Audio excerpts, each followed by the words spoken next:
Pika pika. Hello! Welcome back. You'll see I'm still in the same clothing because these are back to back, but we're on part 4 now, baby. Part 4 of the Japan tour for Retro Roy. So today is a little bit different from the other 2 that I've done so far. From the other 3 technically. Because the number of pickups were a lot lower. So there's less to talk about and less to show you guys, so we can go through the footage. The first one, for obvious reasons, let's go to, I think it's called Retro Game Shop. Wait.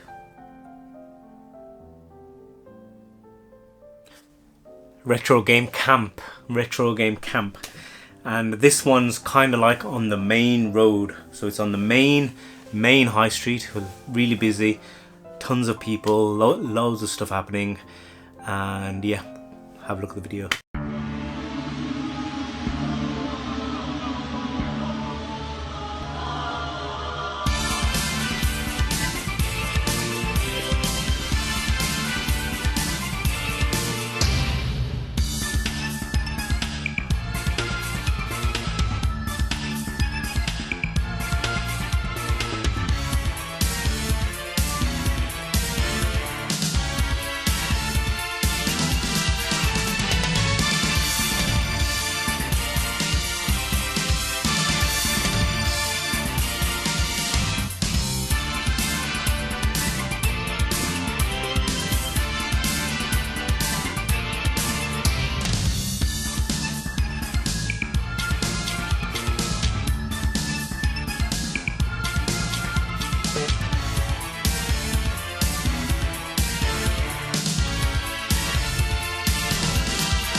So obviously you'll recognize from the video that this is quite a small shop. It's very narrow.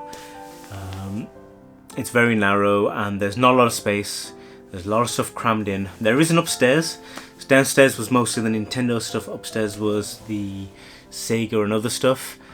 But unfortunately, I didn't pick up anything. And even though I'm gonna do like a video with the things that I wanted to buy but I didn't, this one of note for me had what I thought was Pokemon Green at a reasonable price. It had the Super Mario Brothers 3 or Super Mario Brothers 1 at a reasonable price.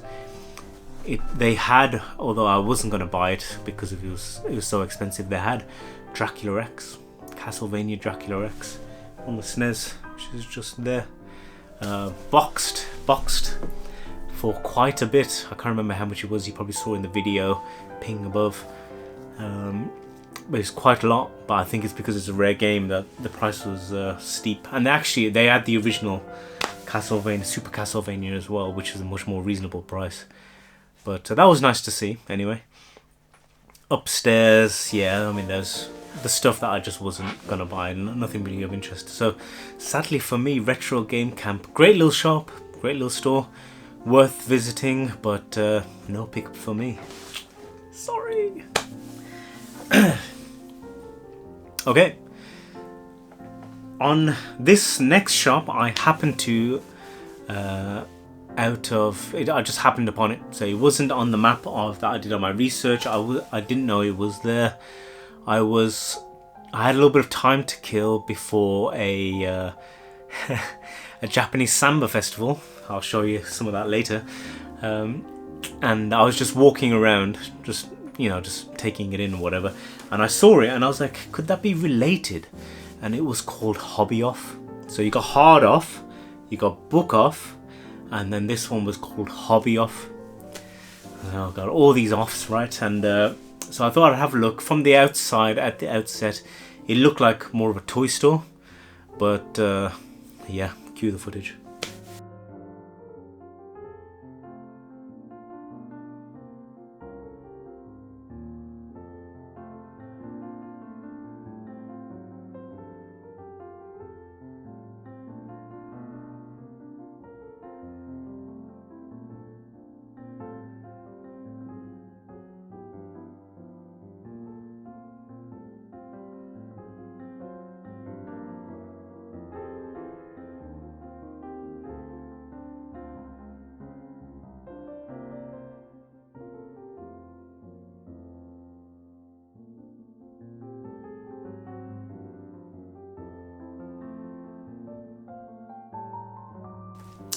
So yeah, as you can see, Hobby Off had a lot more toys and things, and yeah, definitely for the Dragon Ball Z fans, for the One Piece and all the rest of it. Loads of little figures, figurines, the Gundams and all that sort of jazz, but a reasonable game collection up in the corner. Again, these guys had Super Castlevania, and if you noticed, it was a lot cheaper actually, but that wasn't on my list, and it wasn't one that I really wanted. A Japanese version of Super Castlevania, for whatever reason it wasn't on the list of something that I was after. Other Castlevania games maybe, but not Super Castlevania. But the one and only purchase which I did get from these guys was this bad boy. So you can see it is the crystal clear blue N64 control pad, obviously. I got this mainly because obviously boxed N64 controllers, I won't say dime a dozen, but fairly common, right? There's nothing special. But I know that this is obviously a rare variant that people like this colour. It's a special edition, isn't it? Arctic Blue PAL UK for the N64 itself, and it goes for a pretty penny. So if you can see on the side there, you've got all the different versions. There's also the watermelon. The watermelon, I have a watermelon N64, but obviously I don't have a Arctic Blue, so I bought it simply because I thought this is a rarer thing. I don't think I've ever seen one in the UK, and you can see by the price there, it's 3,300. That's 17 quid, which again, a pretty big box, which wasn't great. I learned my lesson afterwards that I need to be careful with these boxes. But you can see it's in good condition. It's got this little cellophane wrapping which they put on everything in. I don't want to take it out. I have no interest in taking it out and playing in it. I think it's got a bit of a dink there. But 17 quid again for a display piece. I think it looks fantastic. Right? I don't know if you'll agree, disagree. whatever, but I think it looks great. 17 quid for me, it was a no-brainer. I was gonna get that. Okay, the main event for this video, I guess, the one that everybody would have known about. You guys have seen I've been to Super Potato in Cardiff. We went last year with the Tipton Old Boys. And in there was a lot of Japanese stuff. And I didn't know that either the bloke was inspired by, or maybe he has got a link to these guys. But there is a Super Potato in Akihabara, and I think it is a little bit of a flagship store for the area, because it's pretty big and there's a lot of people that were going in and out of there. There were, let me think, it's on the 2nd floor, and I think there's 2 floors of gaming and 1 floor of arcades. But yeah, anyway, have a look.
What did you guys think? You can tell from having a look at that it is an old school shop, right?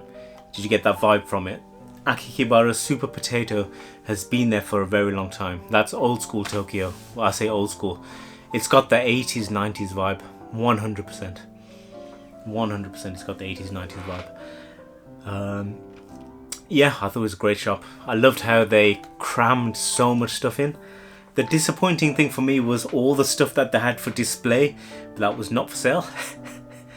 I mean, I don't know if you saw. I'm sure I should have included the picture of me stood in front of Star Fox. That was great. They had the signed autographed by what's his face from Metal Gear Solid. That was great. Love to see that sort of stuff.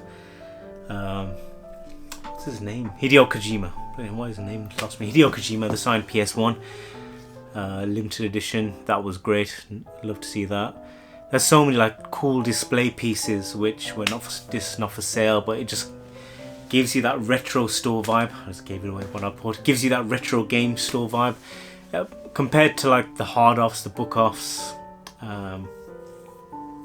which were essentially just look like CEXs or just modern toy stores. This looked like a retro game shop, and I thought it was fantastic.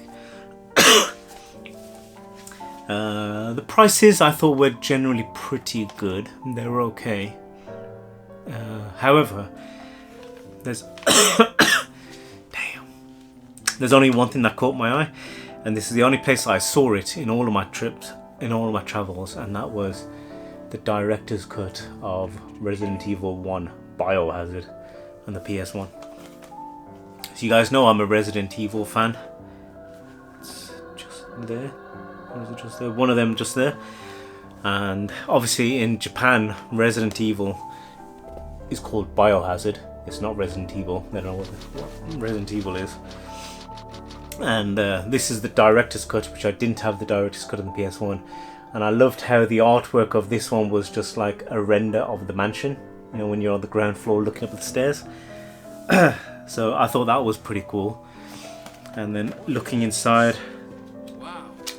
it comes with both discs, and they're both in mint condition. And it's got the manual again, director's cut. I wanted a copy of Biohazard. I don't know if you remember, it was on my list. Unfortunately, well, we'll say whether or not I got the other one or not. We'll see. Although I've just given it away. You've got the footage of Resident Evil 1 playing in the background. It's a classic game, right? Iconic even. For Resident Evil fans, for Japanese game fans, Capcom Biohazard Die. Had to add this to the collection. The price was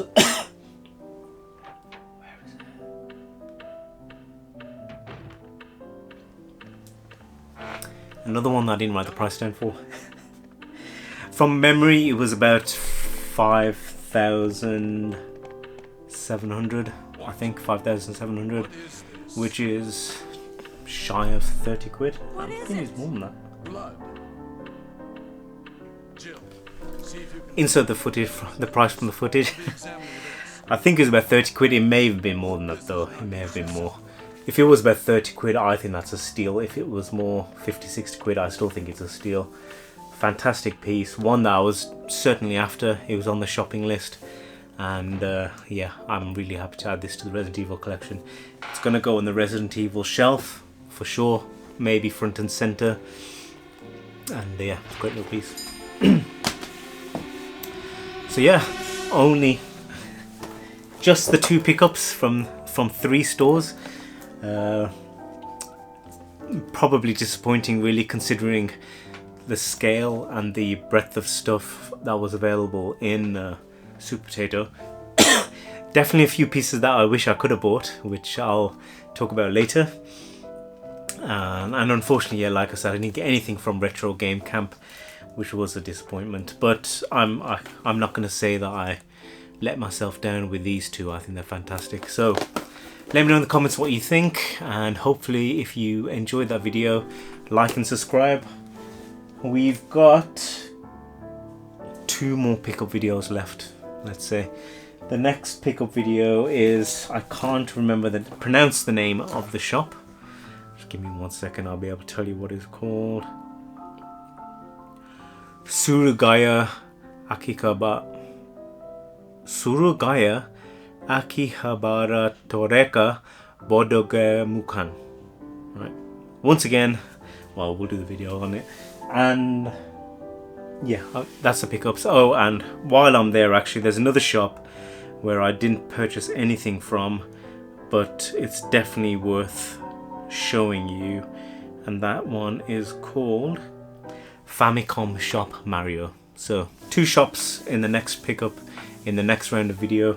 Damn, I've lost count now. I think this is the 4th one, so that'll be number video 5 in the series. Thanks for watching. I'll see you next week.